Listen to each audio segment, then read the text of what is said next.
Hello everyone, and welcome to Wonders Weird and Wild. Today's topic is how, from fossil records, we can see the color of organisms. As always, if you have any topics that you would like me to record a video on, please drop them in the comments, and I'm going to see what I can do about getting around to them. Anyhow, on with today's video topic.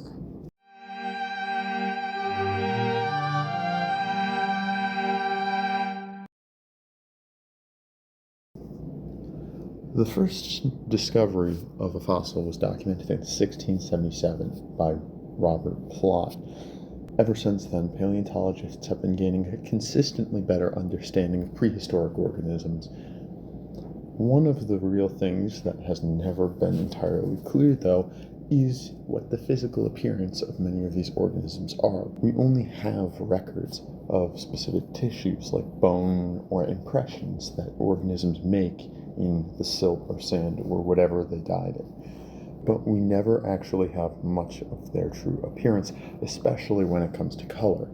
Now, come the development of further technologies, we found microscopes, and microscopes, when used on fossils, revealed small imperfections, so to speak. People thought they were imperfections in the stone, imperfections in the preservation process. They were just bumps and imperfections in the preservation process. That's what people thought. But no one really knew for sure what they were until the late 2000s, early 2010s. So in order to get a full understanding of what we're actually going to talk about here, we have to talk about cells, specifically cells in feathers and protofeathers.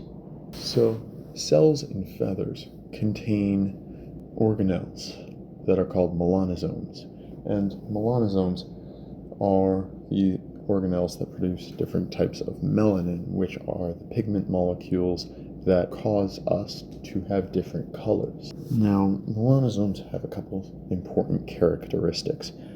First off, the concentration of melanosomes determines the vibrancy of the color, how concentrated that color is.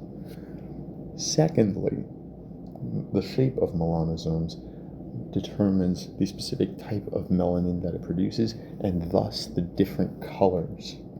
For instance, elongated melanosomes produce black or grayish colors, and spherical melanosomes produce redder or brown colors. And just for the sake of it, hollow melanosomes produce more iridescent colors. So from this, we can tell what color an organism is in a large part because we know what type of melanin their cells produce. Fast forward to the late 2000s when paleontologists looked at impression fossils closely under a microscope. What are usually identified as imperfections in the fossil caught somebody's eye because they recognized a certain uniformity to it, and what they recognized was actually the structure of the cells of the feathers and protofeathers of dinosaurs.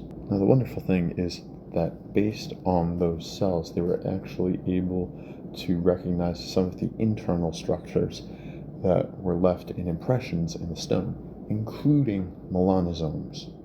Now, because they have the shape and the concentration of the melanosome, they can determine the color that the organism produced.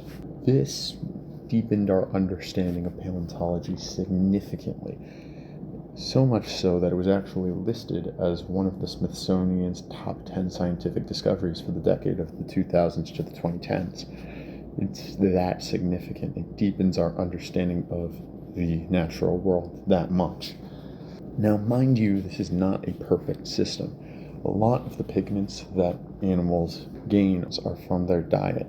So what do I mean by that? Well, for instance, flamingos gain all of their pink pigmentation from the shrimp which they eat.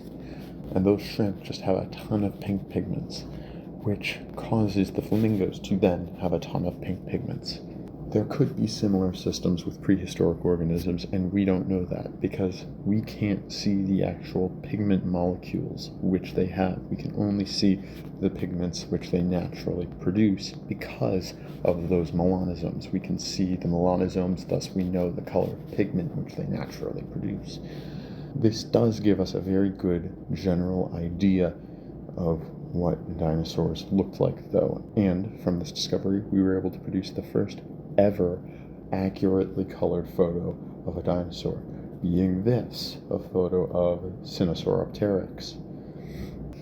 There have been further studies undertaken on this topic since that time, which have further deepened our understanding of this topic and developed this technology, made it more accurate. However, this was what allowed us initially to see the color of prehistoric organisms. Thank you all for listening. As always, if you have any suggestions for future topics on videos, please let me know down in the comments. I'd be happy to make a video about it. And have a nice day.